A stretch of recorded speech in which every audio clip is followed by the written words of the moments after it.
welcome. Today I thought I would share why I think I have not made $1 million yet, or $70,000, which is actually my first benchmark goal. So I'm gonna discuss what I think stands between me and the money and what the money means to me. Okay, so I haven't made $1 million. I haven't made 70,000. 70,000 for some reason is like this golden number for me. Like I want to make 70,000 in a year, and that will really feel like something.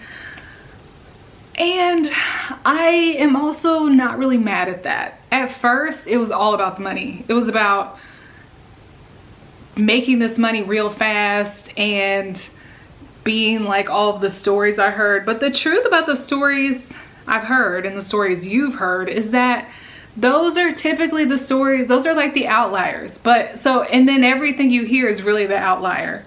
What about the rest? What about the mean? You know, the average of entrepreneurs, what is that story?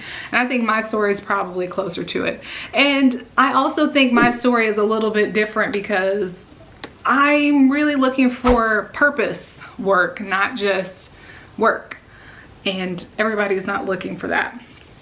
I actually have had a couple conversations with a company that I was referred to, or somebody referred me, and so a couple of their recruiters have reached out, and I really like this company and I am considering getting a job because I don't have $1 million. But my husband keeps saying, I want you to do what you want to do. He knows that I'm in this for a certain outcome, and he doesn't really want me to settle for anything other than that. And I have the luxury of having that option. I also have been having to remember that money isn't what I'm after. Like, sure, maybe I would make $70,000 at this job, but I still wouldn't be closer to fulfilling my life's purpose, what I feel my life's purpose is. So I think I'm in a unique spot, but I'm also not in a unique spot. And I'm going to speak to the not unique spot because I think the uniqueness of my situation is based on time and based on some like alignment and all that. But one thing I realize is we all have to change and grow, and we have to develop certain skills, certain beliefs, heal, develop a self-image. Like there are these things that everyone has to have to succeed, and some people have them more naturally, or some people can work through their challenges more quickly, their barriers. They can rewire their minds, and some people cannot. And I'm one of those people who I wasn't able to just do it overnight. I think I didn't recognize it was about becoming a better person, because so much of the rhetoric around entrepreneurship is about manifesting, hustling, being morning routines and stuff, and all that stuff is great. But if you're just acting like the type of person you're supposed to be, but you're not actually the type of person you're supposed to be, you're not actually gonna get the things that that type of person gets. Basically, I haven't made $70,000 because I don't yet believe I deserve $70,000.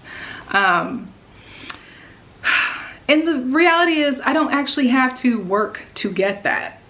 There are plenty of people who get the money without working to get the money, because the fact that they are supposed to work to get money is not a hard truth for them. And that's something that like for most of us, it is a hard truth. Most of us think we need to work to gain money. Most of us think that our income should reflect our level of education, a level of work experience. And then there's a good amount of us that think it's just luck.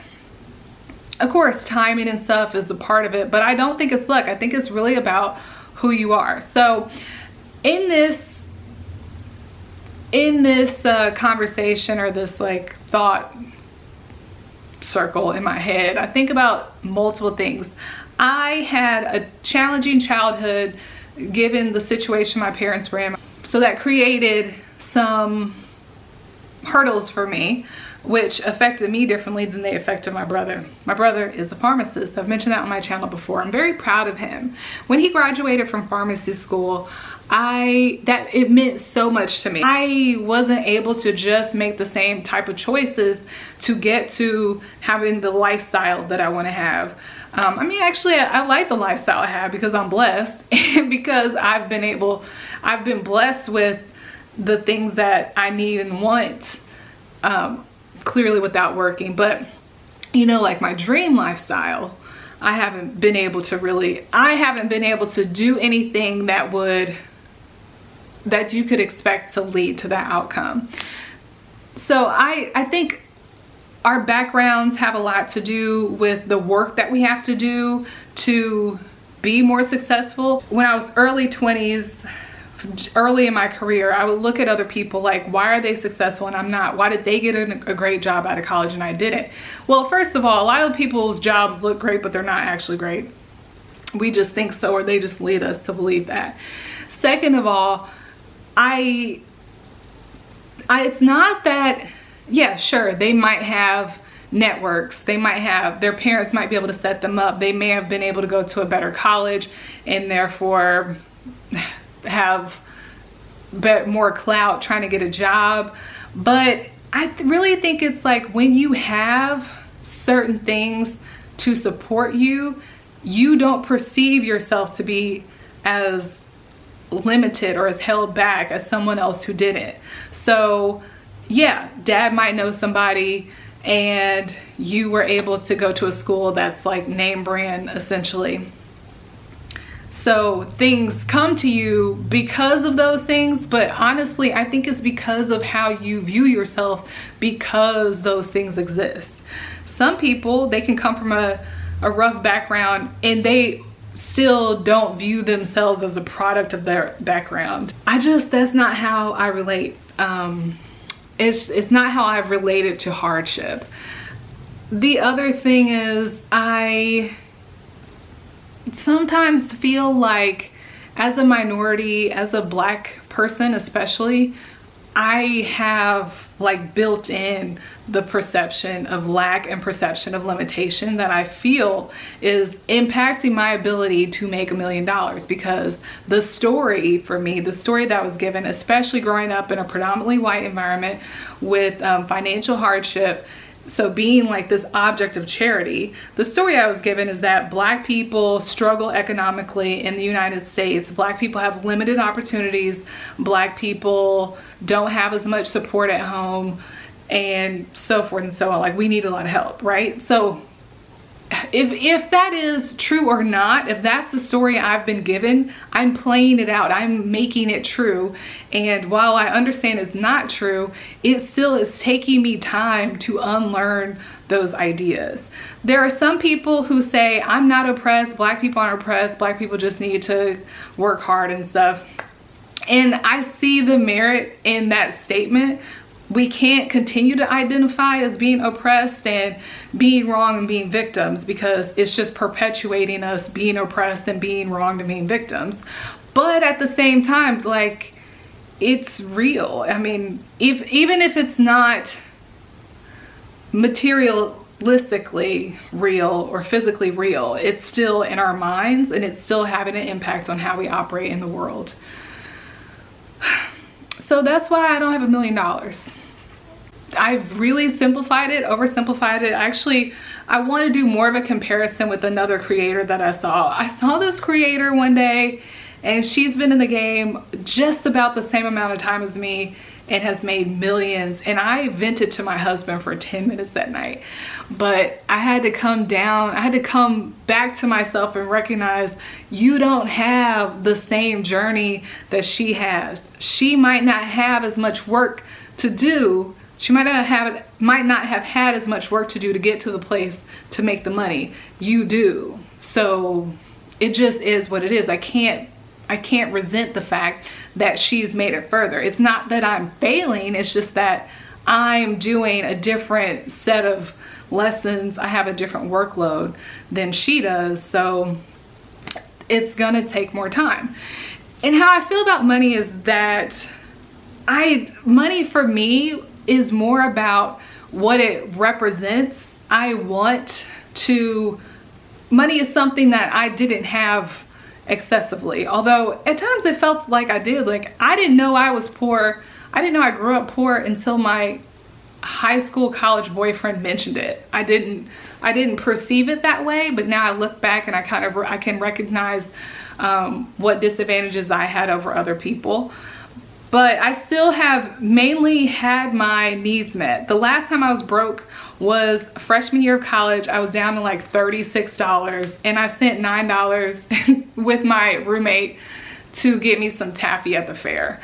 So, I mean, I just don't feel, I haven't really struggled, but I still want to experience having a lot of cash and being able to afford any experiences I want. And mainly for me, the big thing is I want the capital to be able to fund the projects that I want to do. But so to me, the money, that's the thing that I want, but it really is a representation of my progress. So it is okay if before I am who God wants me to be, I don't make the money. It's okay with me. Like, I don't want the money without being the person. First, I think 2019, that year I was definitely I was definitely like, okay, what is it? What do I need to work on so I can make this money? What do I need to work on so I can make the money? And I'm still doing that. I'm still like, maybe if this heals, then I can move on to the money. Like, I want that. But at the same time, I'm kind of in love with the process. Like, I've had outcomes this year, seeing growth in me when I kind of felt like I was already, pretty self-actualized, seeing growth in myself and growth in my family members. And I'm like, this is amazing. I really have grown. Even without the money, I have grown. And I don't even know if I've told this story on here, but I manifested my house that I'm living in now, where like last year, my reality was literally, I won't say literally, figuratively a hellhole. And now I'm living in a place that I love. I love the people around me. I feel like everyone I meet is somebody that I want in my life in this area. And it's because I've grown. It's because I learned my lessons from that experience. And this is where this environment matches more of the view I have of myself. I think the environment I lived in before reflected how I viewed myself. So that's why I haven't made $1 million. That's why I haven't made 70,000. And I don't think that the amount of money you make, I don't think it's linear with the amount of growth you've achieved. I just feel like in my case, it's a good indicator for me, I think. It might not be the case. I might find out that that's wrong, but based on the destiny I think I have, I believe that the money comes when I become the person that I'm supposed to be. So it's okay that I'm not rich yet. I'm here for the lessons, and I have faith that doing my work will pay off as it already has. I'm already happy with what I'm seeing from who I have become. What do you think? What is your number that you haven't reached? And do you feel like making money is an indicator of your success? Again, if you like this conversation, give me a subscription. Subscribe to me, if you will, so that I can basically feel like I'm doing something right. Anyway, until next time.